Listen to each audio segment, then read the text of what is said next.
Into these protected spaces, the spirits could freely enter, their desires, advice, and healing communicated through the mediums.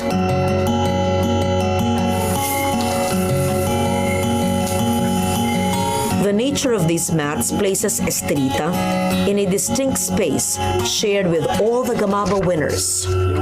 As creators of objects that had both sacred and utilitarian function, as bearers of a traditional craft that was necessary for both everyday life and ritual functions.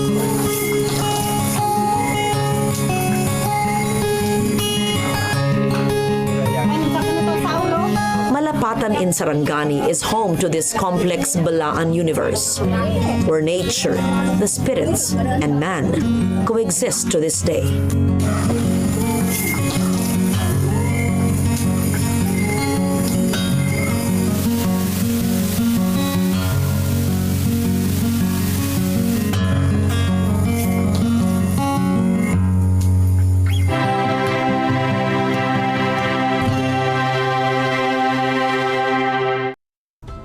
Tara, lumikha! It's all fun under the sun, dito sa Artsy Craftsy. Protect your skin against sunburn with this colorful DIY summer cap. Vibrant beach scenery naman ang inyong abangan sa Let's Draw It. No salbabida? No problem! Floating water gallon ang ating ibibida sa Recycle. Artsy Craftsy! Artsy Craftsy, Sabado, alas 10:30 na umaga, dito lang sa inyong People's Television. Susunod sa Schoolmates, Youth Involvement in Governance ang ating pag-uusapan. Lalo na at papalapit na ang pambansang midterm elections. Maraming kabataan na hindi alam yung roles ng mga tinoboto nila. Correct. Doon dapat tayo mag-start. More on personality-driven, yung mga tumatakbo. Kasi mahirap kapag ka walang alam sa posisyon, yung mga iniluluklok natin. Yeah. Check yung motive nyo. Gusto nyo lang magpasikat, gusto nyo magpasikat sa crush nyo. Huwag na tumakbo. Kabataan, makialam sa darating na halalan. Maging critical tayo. Huwag tayo maging fanatic. Kailangan pumili tayo ng tama at bumoto rin tayo ng tama. Schoolmates.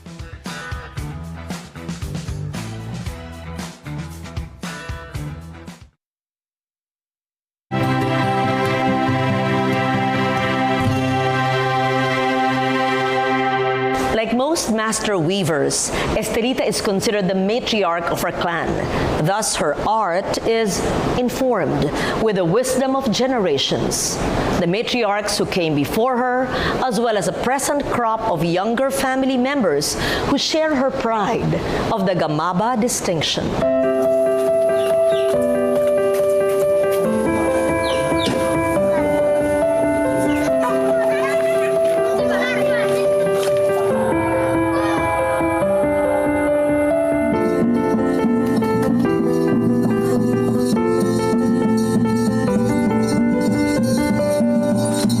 She was not always Estelita to the community.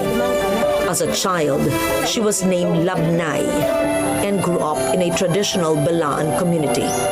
But the coming of Protestant pastors in the 1950s introduced many social and spiritual changes into the community. Thus, Labnay was baptized and on her marriage became Mrs. Tuwada Bantilan. Like many of her generation, she has raised her family in the faith of the pastors. But what remained of the traditional Balaan animism, she has kept on in her work as a weaver of mats. It is a task that she has devoted her life to, unlike many other Balaan women who must tend to farm and family and otherwise seek alternative means of livelihood.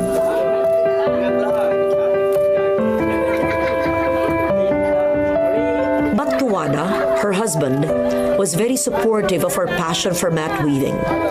Thus, despite tending to other needs of her family, she was given ample time to master her art.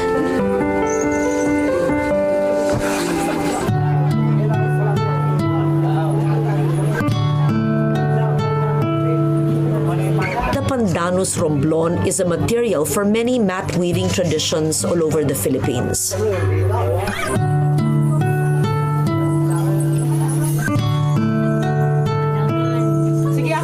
The gathering, treatment, and preparation of the raw materials is a process also shared by Philippine mat weavers.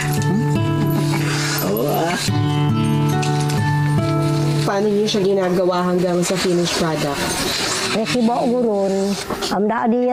Pag-harvest ng romblon, mag-harvest siya ng romblon, tapos kunin yung buto niya, tapos i-dry sa sun-dry 3 days para matuyo. Tapos pagkatapos, i-roll siya. Ano po muna yung tawag niyo sa pag-harvest? Kamlang bilis, kamlang.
Pastoroses wrote of the weaving process so eloquently in her introduction to Estelita's art.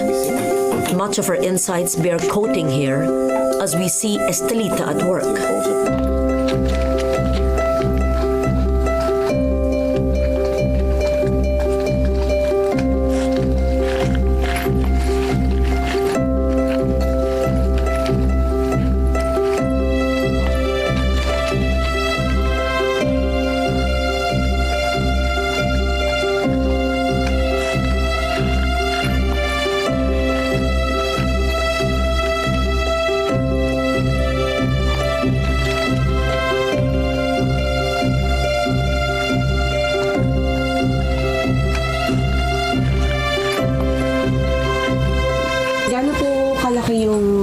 Nagawa niya, tapos ilang araw niya ginawa yun? 6 feet ang lapad, tapos 9 feet ang haba.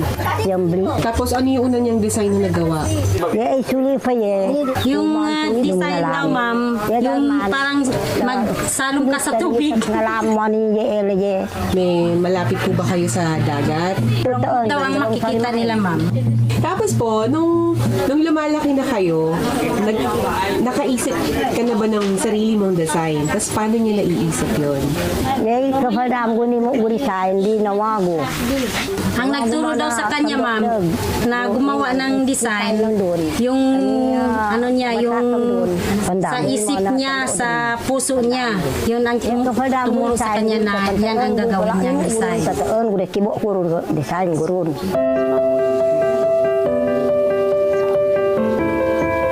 Pastor's words so deftly capture the very essence and spirit of traditional weavers. And Estelita is a worthy exemplar of both the serenity and dexterity that marks all true master weavers. Among the mat weavers of our community, Estelita has long been acknowledged as a master weaver. Her work noted for the tightness of the weave and the compelling mix of color and patterns.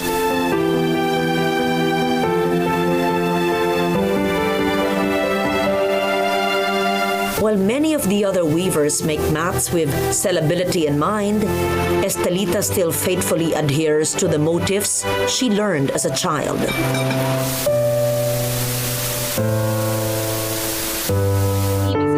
But she's not averse to exploring new ways in which these designs can be introduced to a larger community.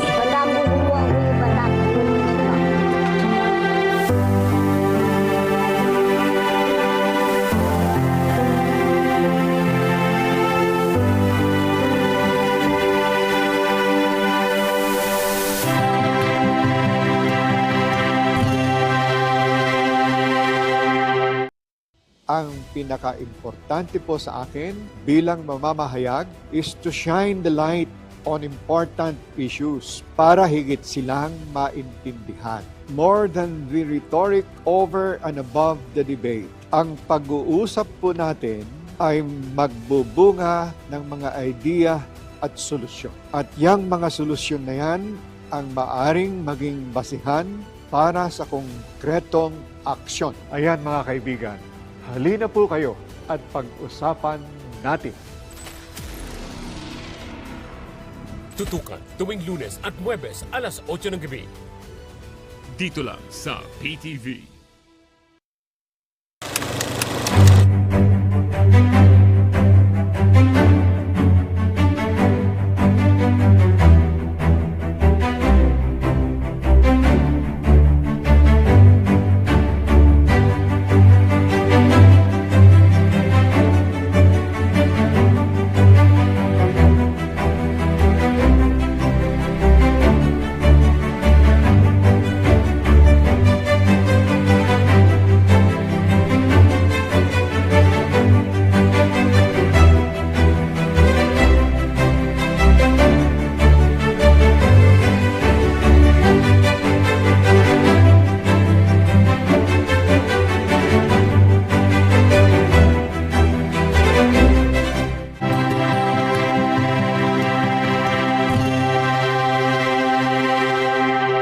The greatest responsibility of a Gamaba awardee.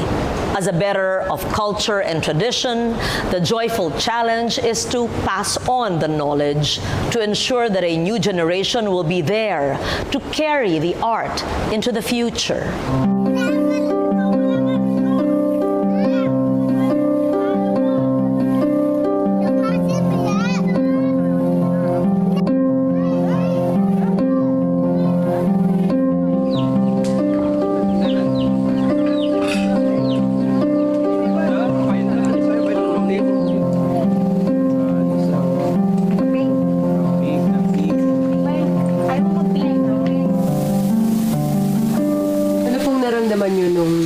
Na-declare si Bay na isa sa mga bagong Gamaba YT. Si Mother, siya ang bilang naging natanggap bilang Gamaba Award at naging isang artist naman yan. Talagang masayang-masaya siya. I-proud ko mother ko yan At anak din niya ako I-proud ko yan sa sarili ko na si Mother. Ayun pala, siya nang nakatanggap na sa bilang Gamaba Award. Dahil sa kahirapan namin noon bilang farmer, ako po'y nag-aaral sa city. Lahat ng ginawa niya, kahit yung sili na native, ginawa niya, kunin niya para sa aking pag-aaral upang patuloy ako sa pag-aaral doon sa city. Ang inspirasyon niya na ginawa sa akin, kaya ako po'y sumikap sa pag-aaral upang ako'y makatapos at maging modelo na naming kabataan dito sa Aberlasang.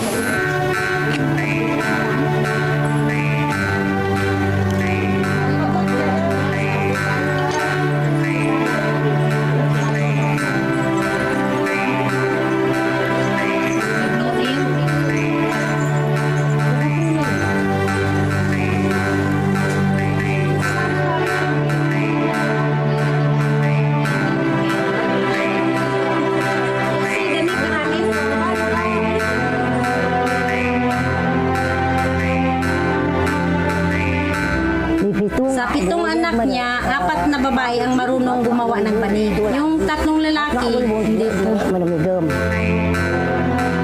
Anong klaseng teacher siya? Araw-araw tinuturuan kami pag umaga na, tapos paggabi gumawa na rin kami.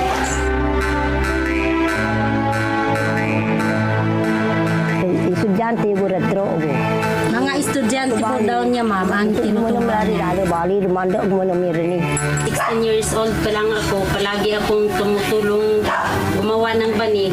Pero sa ano lang, sa gitna lang, kasi hindi ko pa alam yung sa gilid niya. Tapos, palagi akong tumutulong kaye na gumagawa. At ngayon, gumagawa na ako tuloy ng tuloy. Dahil alam ko na kung gaano, kung paano gumawa ng banig. At yung anak ko din, tinuro ko din siyang gumawa. 1 month and a half palami member di matwibing. Kaning gumawa ng damit, borda.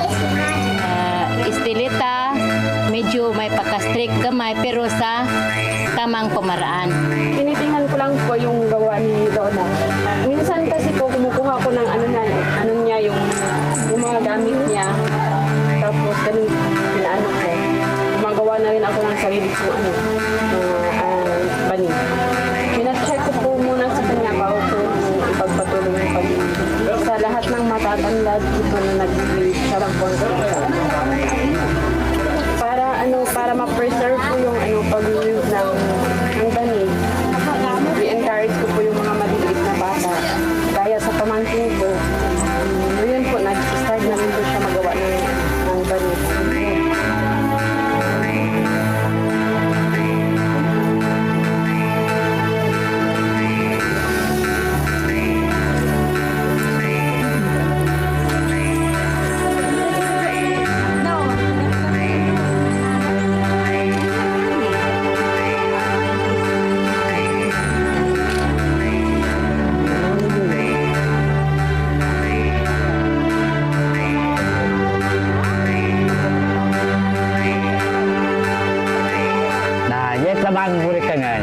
Suporta sa kanya na para ipagpatuloy itong paggawa ng banig. Lalo na siya ang isang Gamaba Award na at isang artist na itong pag-advise sa kanya na tuturuin pa kahit yung mga anak o mga relatives para itong mat weaving na to hindi mawalan sa aming tribo bilang mga lumang nagtitipid. Hindi lang dito sa Apalasang, kundi sa lahat ng mga blaan na kailangan matuto silang mag-weave ng banig. Patuloy tayong gumawa ng banig kasi para hindi mawala ang tradisyon at para matuloy sa mga bagong kabataan ngayon, para hindi mawala ang tradisyon namin na gumawa ng banig. Allow us once more to quote from Marian Pastoros's keen observations on Estelita's work and character.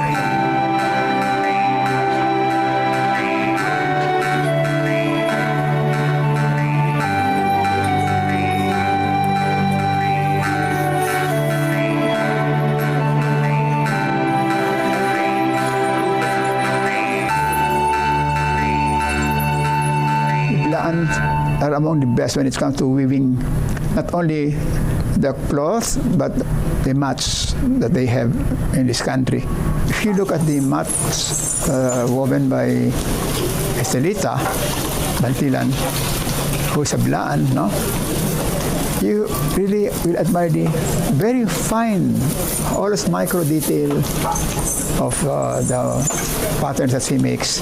When you pass your hand on the surface of the mats that she makes, you will feel that it's almost like cloth because of its fineness.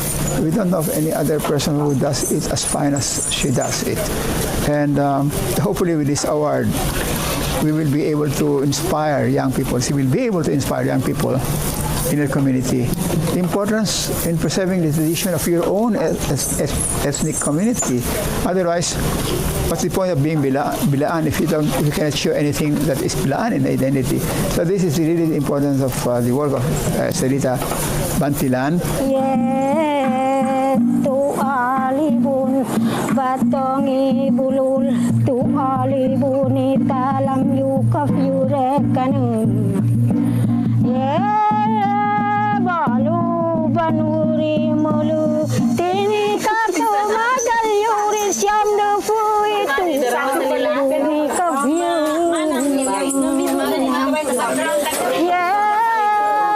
tu alibun batong ibulul tanda panula nawan takri ulan kun balu bagtung fuglung lurai lawagay patuling katuni To always be a part and a reflection of a community's beliefs and aspirations. To put the self in service of that community while maintaining one's own standards and continually striving for excellence. Surely, many contemporary artists, whatever fields they've chosen to work in, can learn from Estelita's humility, her connectedness, her sense of belonging, and serving her people. More than skill, more than genius, these are the very qualities that make one a rightful bearer of Dayaw, our knowledge, our pride.